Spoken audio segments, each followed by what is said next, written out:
client recently, Lindsay was with me, and he was saying, "Why are you asking me so many questions? Why so many questions all the time?" And I had to think about it, and I'm actually going to meet with him again today. And the reason we ask so many questions is we need to find out what their story is. To really understand our clients and do the best job possible, we have to know not only all the issues and problems they're dealing with since they got hurt, but also what was their life like when they were in control and didn't have injuries and life-changing events to struggle with. And that brought me back to thinking about something I did with Russ Spence back when I was just a baby lawyer, and he had a big wrongful death product liability case.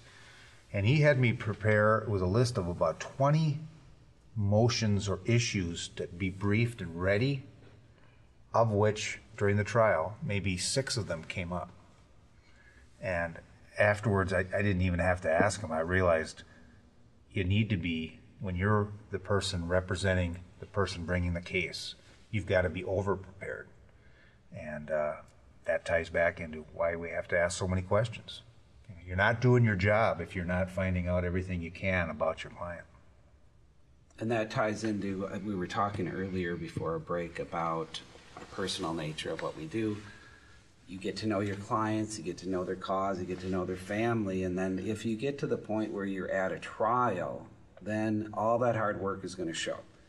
Juries don't want an attorney in a courtroom who's pompous, who's aloof, who's arrogant, and you see it happen, and I think juries really dislike that type of an attorney. So what we do in terms of knowing the clients and their case and caring about it, frankly, is that you come across to that jury as being sincere about the cause that we have.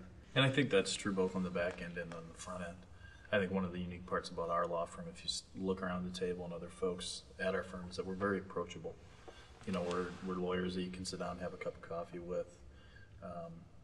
Go meet at a Perkins, which we often will do to sign up a case in Western Minnesota, and I think people get comfortable with us. We're normal folks who are coaching sports teams, involved in their community organizations, involved in their churches, whatever it may be. And I think that's important for people to understand that you're hiring somebody who you could even sit in your backyard and have a beer with. Our job is extremely important, but there's a certain level of humility of understanding that we're here to help people.